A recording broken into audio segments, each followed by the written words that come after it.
Assalamualaikum warahmatullahi wabarakatuh.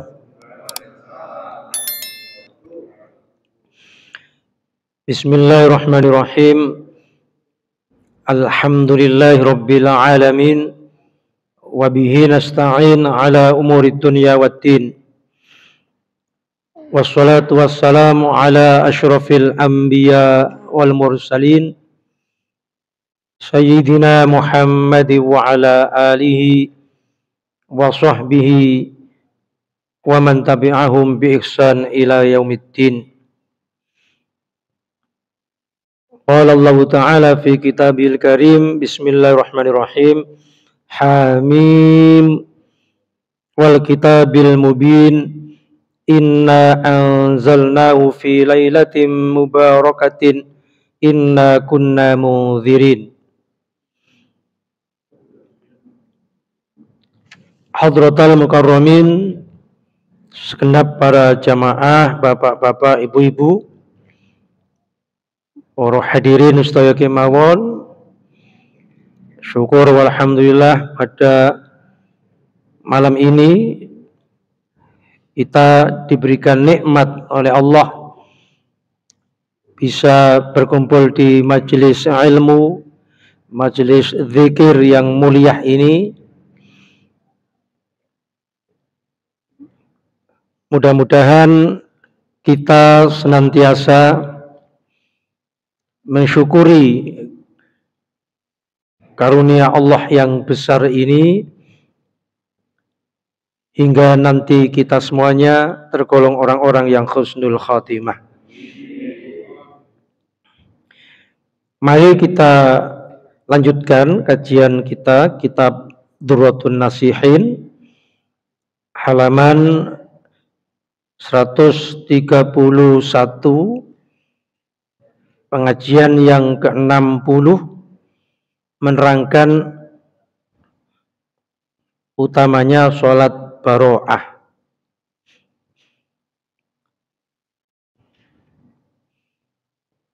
Sampun?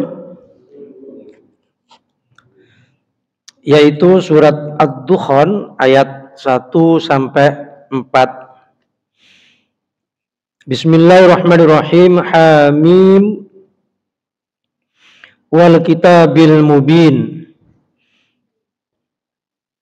Inna anzalnahu fi lailatin mubarakatin. Inna kunna munzirin. Fiha yufraqu kullu amrin hakim. Hamim yaitu huruf ha dan mim. Di dalam beberapa kitab tafsir,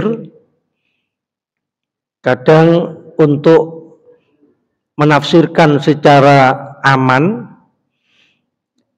diartikan wallahu a'lam bishawab. Hanya Allah yang lebih tahu apa maksud dari huruf-huruf yang terpotong itu. Tapi ada yang menafsirkan bahwa Hamim itu salah satu min asma'illah, salah satu nama Allah Subhanahu wa ta'ala. Bahkan ada yang menafsirkan bahwa di dalam Al-Quran itu ketika diawali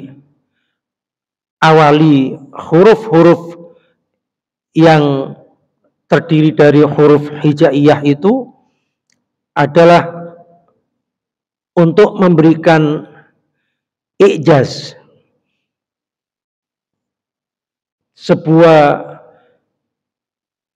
serangan untuk melemahkan orang-orang kafir Quraisy yang di zaman itu mereka itu ahli bersyair, ahli berpuisi,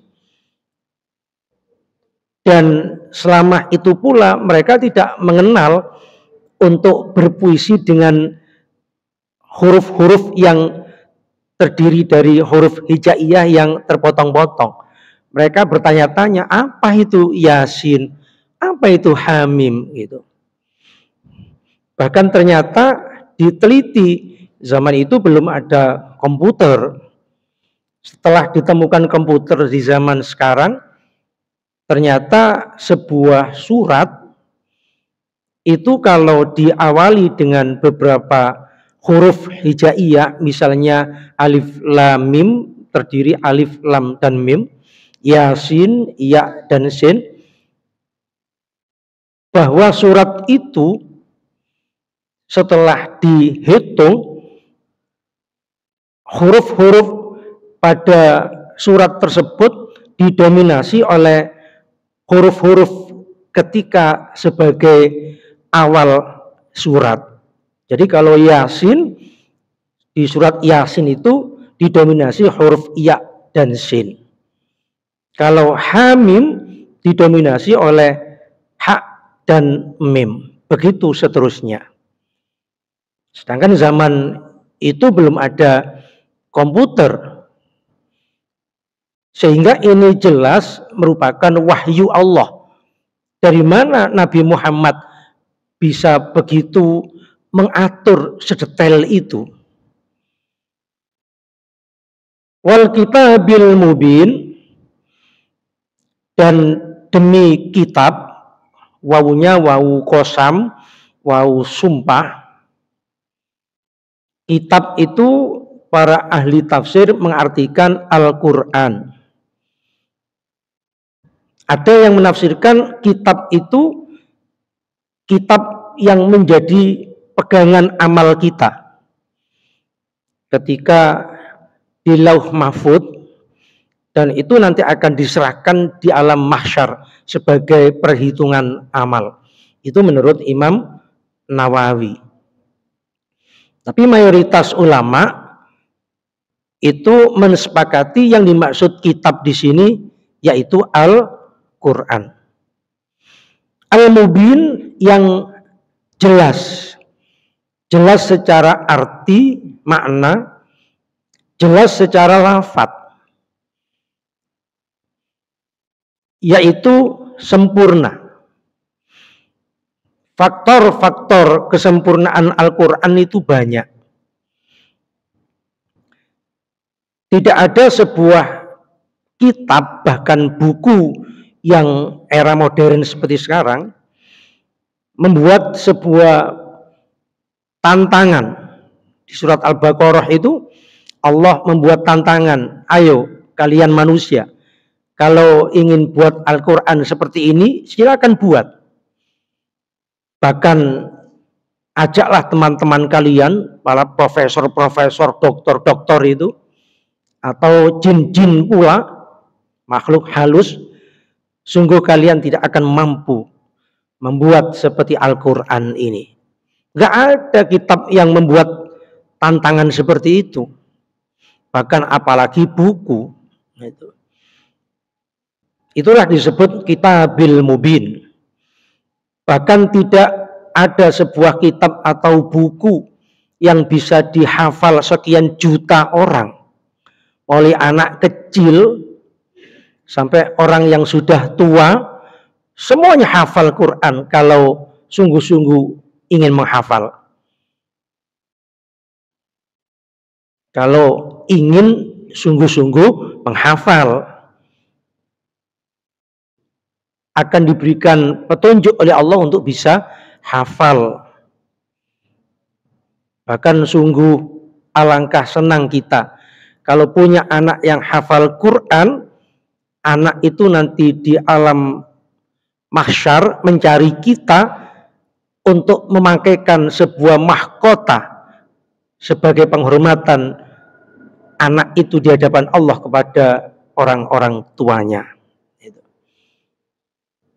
Makanya Al-Quran itu disebut sempurna karena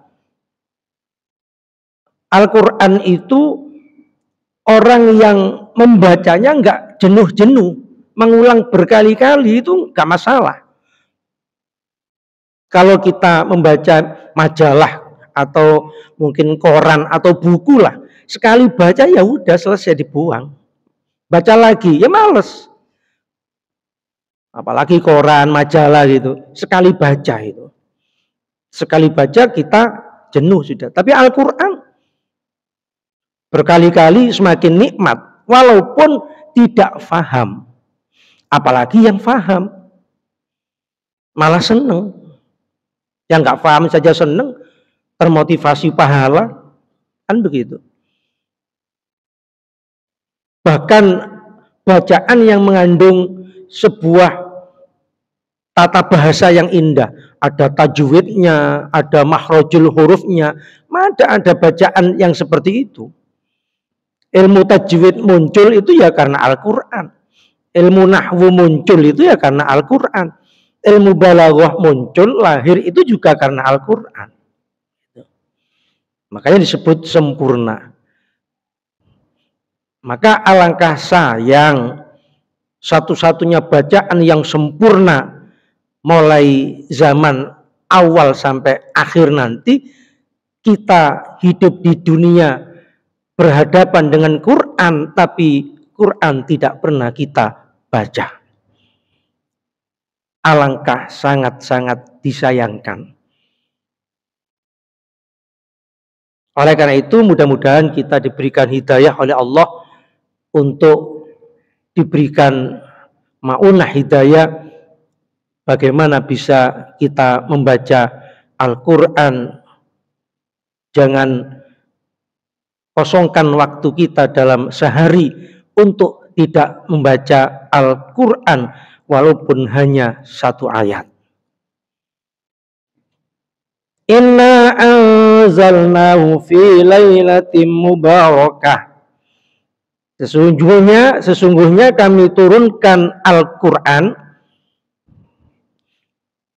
fi lailatin, di malam mubarakah yang penuh berkah.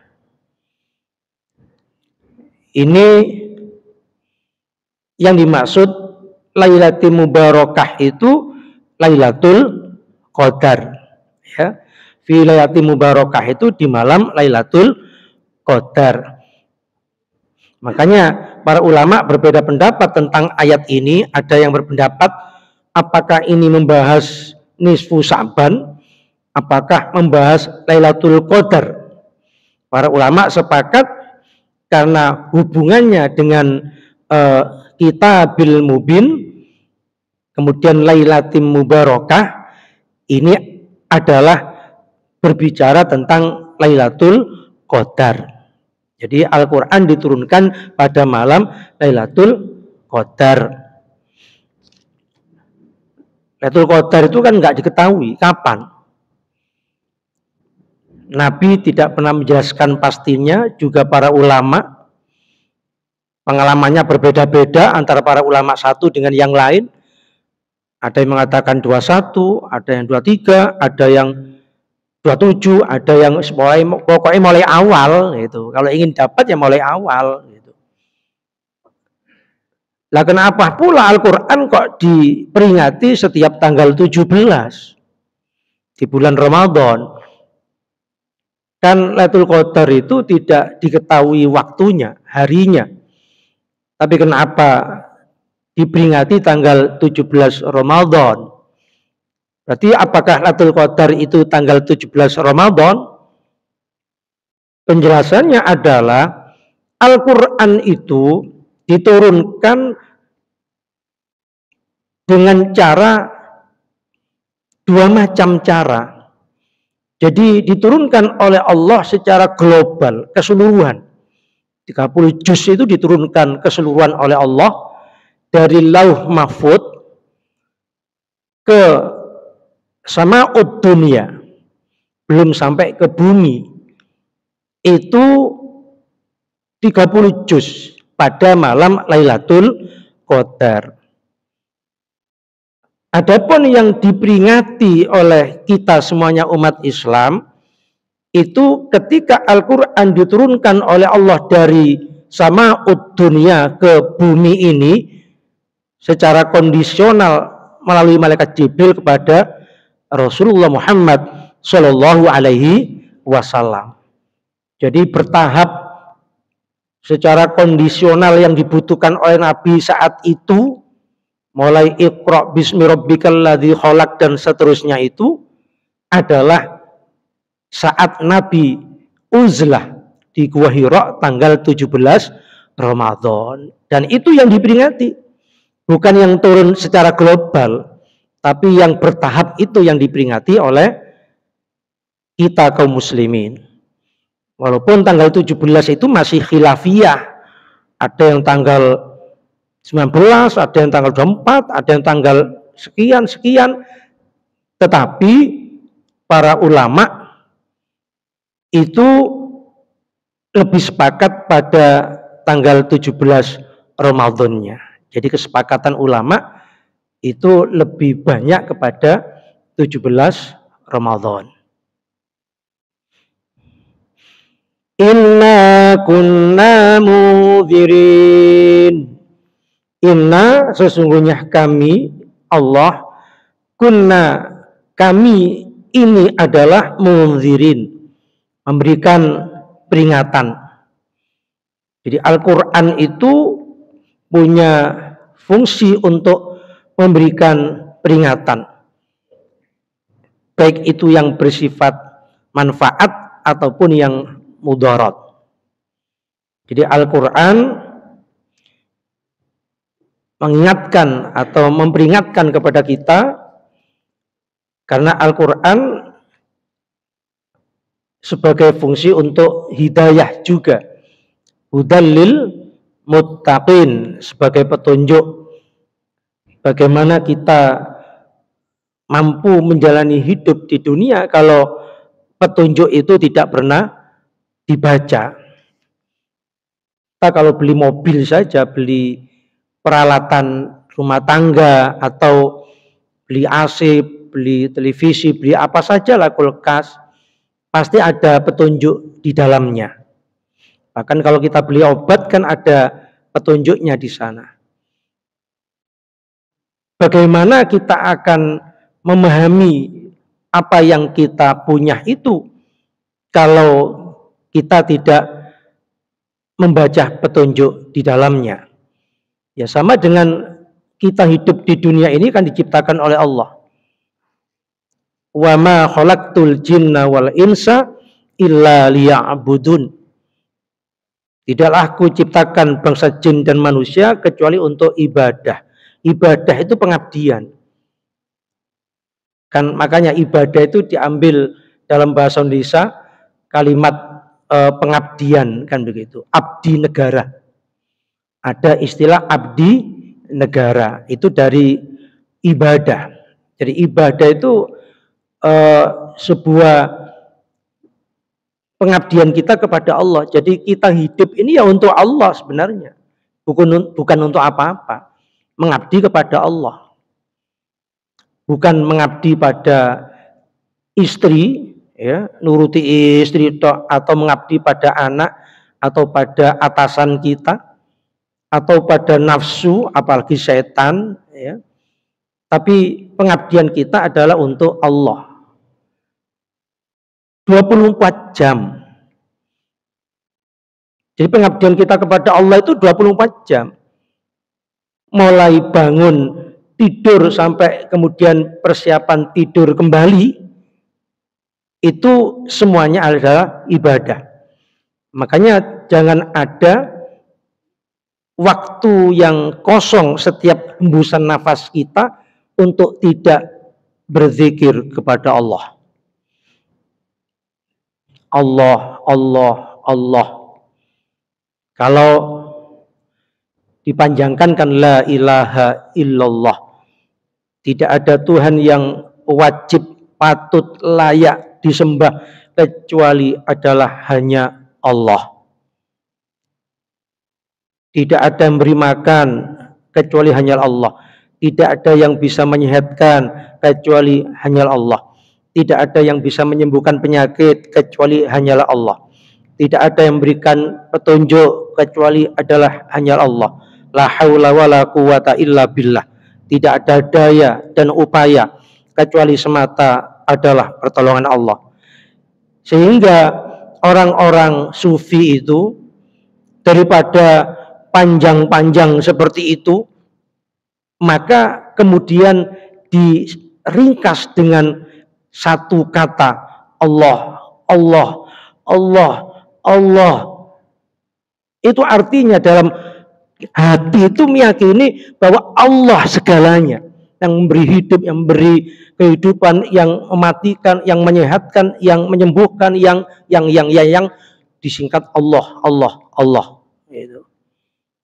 Makanya kalau dalam keadaan sakit keras, kita nggak sanggup mengucapkan kalimat la ilaha illallah karena mungkin kepanjangan ya, lidah kita keluh. Cukup Allah, Allah, Allah. Kalau dulu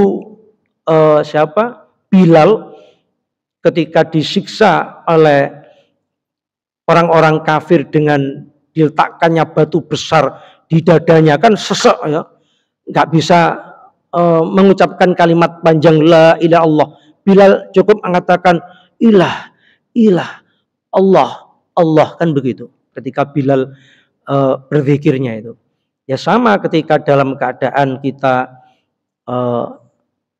berzikir, diperbolehkan hanya menyebut lafzul jalalah, Allah, Allah, Allah itu.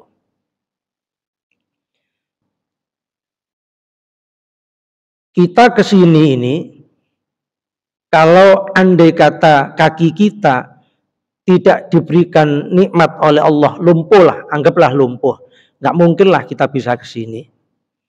Andai kata tubuh kita sakit, nggak mungkin kita bisa duduk di tempat ini. Andai kata Allah tidak memberikan sehat, saya bisa berbicara, tentu saya pun tidak akan bisa berbicara di tempat ini. Artinya apa? Semuanya adalah karena rahmat Allah. Makanya ketika Rasulullah beliau mengatakan bahwa masuk surga itu bukan karena amal kita, karena rahmat Allah. Sekalipun engkau ya Rasul, iya. Karena apa? Semua ini digerakkan oleh Allah kok. Lalu apa hebatnya kita? Andai kata pun sedekah pun juga harta milik Allah. Lalu hebatnya kita apa? Wong itu harta-harta Allah. Kita ibadah dengan anggota tubuh milik Allah. Sehingga disitulah manusia itu tidak diperbolehkan sombong. Apa yang disombongkan? Sehingga ada hadis yang disampaikan oleh Rasulullah, orang yang sombong sekalipun sekecil biji sawi atau sebesar atom, sangat kecil itu ya, di hatinya dia tidak akan dimasukkan surga oleh Allah. Makanya kita ini merasa lemah dan kecil di hadapan Allah. Termasuk kita ngaji ini, kalau bukan karena mendapat hidayah Allah, yang nggak akan mungkin kita bisa datang di tempat ini. Gitu. Fiha yufraku kullu amrin hakim. Fiha, yaitu di Lailatul Mubarakah itu, yufraku kullu amrin, diputuskan setiap perkara, hakim yang bijaksana. Yufraku kullu amrin. Jadi pada malam Lailatul Qadar itu diputuskan semua perkara urusan manusia. Jadi malaikat itu diberitahukan, ini catatan amal seseorang, kapan matinya, di mana matinya, kapan enaknya, tidak enaknya, sehat atau sakitnya, atau semua urusan hidupnya. Itu dalam setahun pada malam Lailatul Qadar itu sudah ditentukan oleh Allah. Makanya disebut qadar, itu ketetapan itu. Makanya perbanyak di malam Lailatul Qadar itu minta dalam setahun dari Ramadan ke ke Ramadan itu diberikan kebaikan-kebaikan oleh Allah. Karena menurut para ulama juga berbeda pendapat. Ada pendapat bahwa takdir itu bisa berubah sebagai ketetapan Allah. Artinya ya terserah Allah. Allah itu punya sifat jaiz. Terserah Allah saja. Mau menetapkan, mau merubah. Dan yang bisa merubah takdir itu ad-du'a. Perbanyak doa. Jadi ajukan proposal bahasanya. Ajukan proposal kepada Allah. Termasuk dalam sebuah hadis kan ada man ahabba ayyub sato lahu fi rizkihi, barang siapa yang ingin dijembarkan rezekinya, wa ayyun sa'a lahu fi atharihi, barang siapa yang ingin dipanjangkan umurnya, falyasil rahimah. Jadi silaturahim, ini silaturahim ini sering ngaji dan sebagainya itu namanya silaturahim. Ini termasuk amalan yang menjadikan panjang umur. Ya. Makanya ada ulama yang berpendapat dipanjangkan itu secara angka. Bisa jadi takdirnya itu 60 jadi 63. Bisa jadi 63 menjadi 65. Atau sebaliknya karena banyak kedurhakaannya 60 jadi 50 dan begitu seterusnya. Tapi ada ulama yang berpendapat bahwa takdir itu tidak bisa berubah seperti di ayat ini, fiha yufraqu kullu amrin hakim. Hakim itu ketentuan yang tidak bisa dirubah dan tidak bisa ditambah dikurang. Itu hakim namanya. Lalu dalam hadis itu bagaimana kok ditambah rezekinya, ditambah umurnya? Itu keberkahannya. Jadi kebaikannya yang ditambah, bukan angka demi angkanya. Jadi ada yang berpendapat ya ditambah secara angka, tapi ada yang berpendapat itu tidak dari angka ke angka, tapi yang ditambah keberkahannya, itu berkah itu. Termasuk seperti misalnya Sunan Ampel, itu kan berkah. Mungkin meninggal dunia sudah lama itu, sudah lama itu. Tapi beliau tetap mendapat kiriman pahala dari sekian banyak ribu orang yang mendoakan. Nah ini namanya berkah namanya. Boleh usia pendek tapi secara pahala kan panjang. Nah, seperti umatnya Nabi Muhammad secara angka pendek, takdir 63 ya mati 63. Tapi dengan Lailatul Qadar pahala itu tidak kalah kualitasnya dengan para umat-umat terdahulu. Karena satu malam itu lebih utama, bukan sebanding, lebih utama dari 1000 bulan. Berarti kan kalau dihitung secara tahun kan kurang lebih 84 tahun, lebih dari usia 84 tahun. Berarti kan itu berkah namanya. Ibadah semalam seperti ibadah selama lebih dari 84 tahun. Nah, itu namanya keberkahan, kualitas ibadahnya. Ada yang berpendapat seperti itu. Jadi karena ada orang yang meninggal itu setelah itu ya sudah selesai.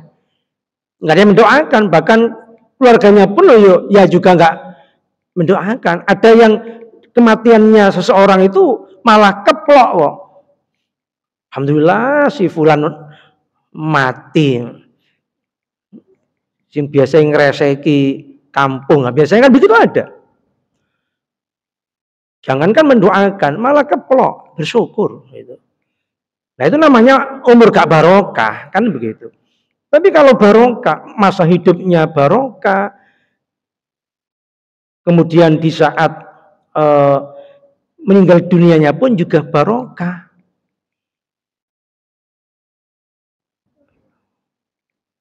Jadi Allah itu sudah menetapkan.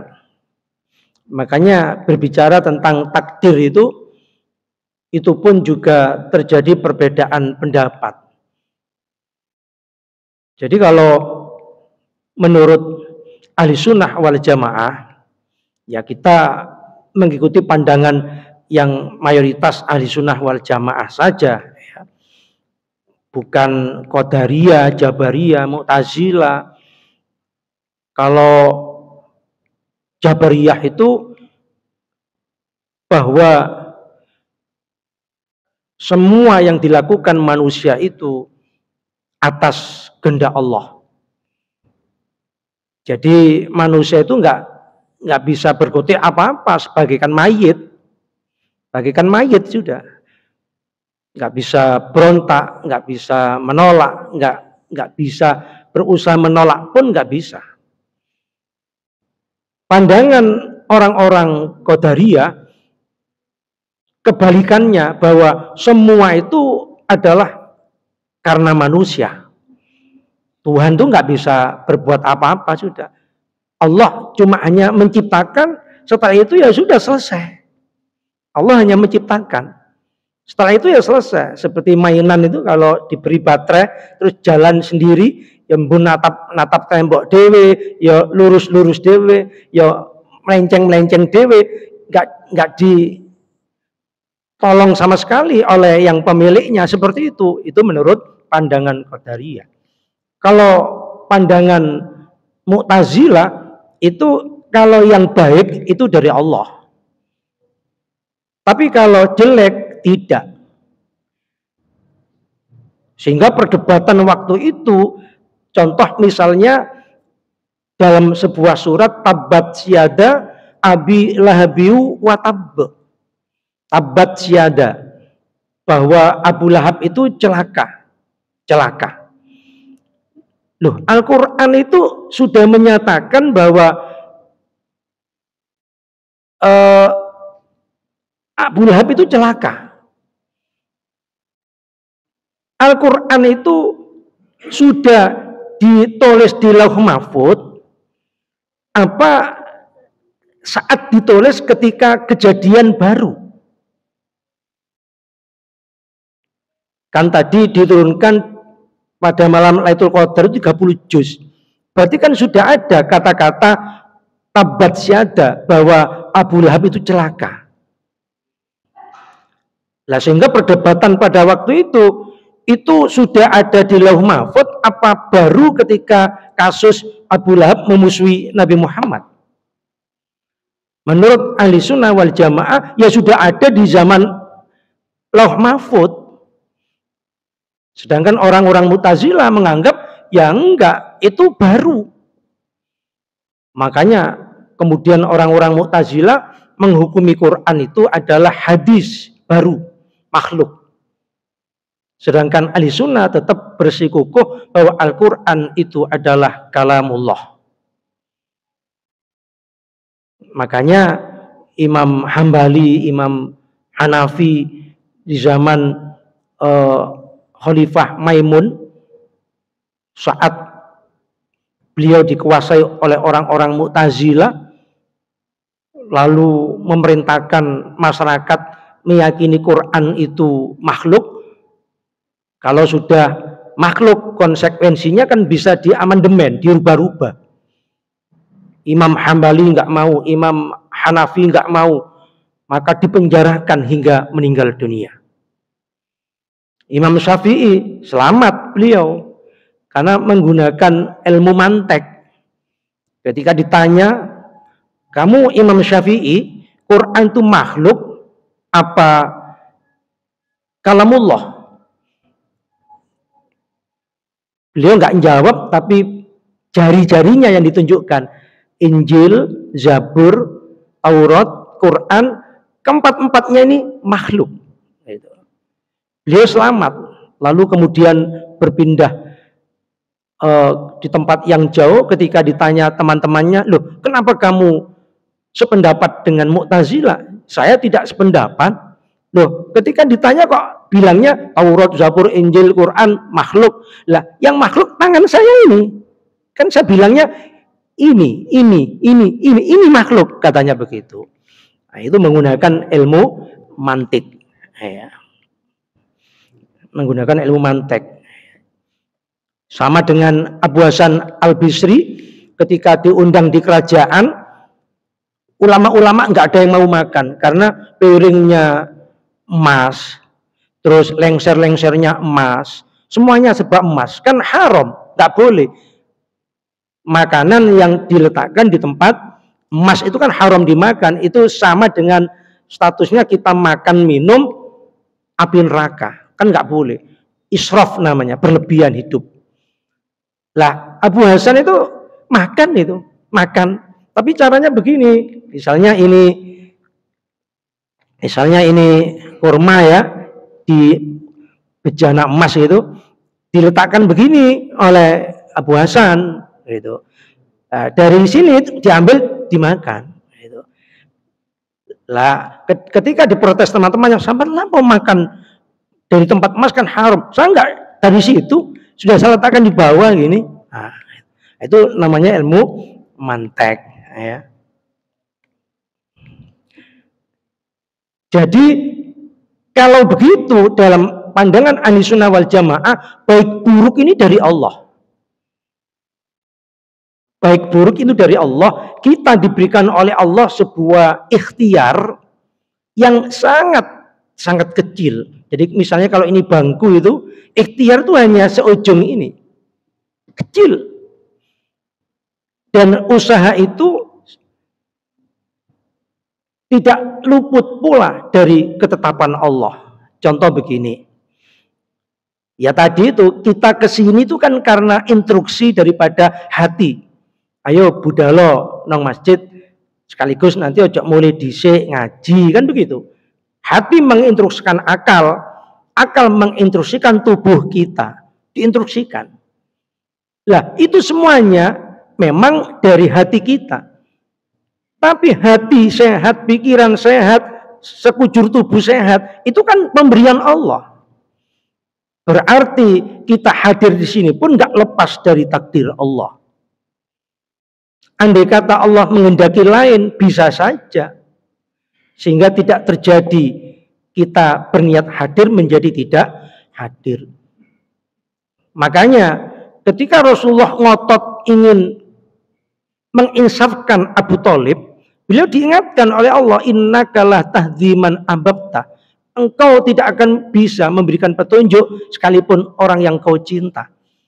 Logikanya kan begini, andai kata urusan iman itu orang yang paling dekat dengan Nabi, Abu Thalib itu paling dekat, tidur bersama Nabi, berbicara dengan Nabi, serumah dengan Nabi, bahkan bergaul setiap hari dengan Nabi, makan minum dengan Nabi. Beliau pun tidak bisa beriman. Lah kita ini siapa coba? Kita siapa? Jauh usianya dengan Nabi, jauh sezaman dengan Nabi. Bahkan kita kenal saja tidak. Raut wajah beliau saja kita tidak kenal. Bahkan kita tidak pernah bersama beliau. Tapi kenapa kita beriman? Itulah takdir. Andai kata urusan yang paling dekat itu beriman, mungkin Abu Thalib lebih beriman ketimbang kita. Abu Lahab mungkin lebih beriman daripada kita. Ada orang yang uangnya miliaran, karena kemudian sakit pergi ke Singapura, rumah sakit yang termahal dimasuki dengan dokter spesialis dan obat-obat yang mahal-mahal pula. Pertanyaannya, apa pasti kesembuhannya? Terkadang tidak sedikit yang kemudian meninggal dunia. Berarti kan manusia tidak punya kuasa apa-apa. Manusia hanya usaha. Ya silakan saja usaha. Kalau sakit, berobat. Makanya kata Rasulullah, watadawa. Kalau kalian sakit, ya berobat. Berobat pakai apa terserah, mau generik, mau yang paten, mau yang alternatif, terserah. Pokoknya usaha. Makanya bedakan antara angan-angan kosong dengan cita-cita. Kalau angan-angan kosong itu misalnya kepingin surga, tapi nggak mau ibadah istiqomah, itu namanya angan-angan kosong. Mau pinter tapi nggak mau sekolah, nggak mau belajar, nggak mau ngapa-ngapain. Ya itu namanya angan-angan kosong, bukan cita-cita. Kita boleh bercita-cita dengan usaha kuat, tapi di akhirnya kita endingnya itu tawakal, berserah diri kepada Allah. Ya sudah, serahkan saja urusan kepada Allah. Gagal, sabar. Jika sukses, itu pun juga kita bersyukur, bukan sombong, kan begitu. Jadi saya kira itu. Jadi pandangan Ahlussunnah wal Jamaah tentang takdir itu bahwa setiap ketetapan Allah kepada makhluknya baik buruk adalah sudah ditetapkan, sekalipun Allah memberikan wilayah ikhtiar yang begitu kecil, itu pun juga nggak lepas dari ketetapan Allah Subhanahu wa ta'ala. Makanya kita bisanya ya qanaah, merasa cukup, kemudian bersyukur, tawakal, dan begitu seterusnya. Itu sebagai kunci untuk kebahagiaan kita menghadapi takdir Allah Subhanahu wa ta'ala. Makanya ngaji seperti ini, silaturahim, ibadah yang begitu istiqomah, banyak berdoa, semuanya itu akan juga termasuk yang menjadikan keberkahan hidup kita. Mudah-mudahan diberikannya kita oleh Allah ilmu yang bermanfaat. Subhanakallahumma wa bihamdika asyhadu an la ilaha illa anta astaghfiruka wa atubu ilaik. Assalamualaikum warahmatullahi wabarakatuh.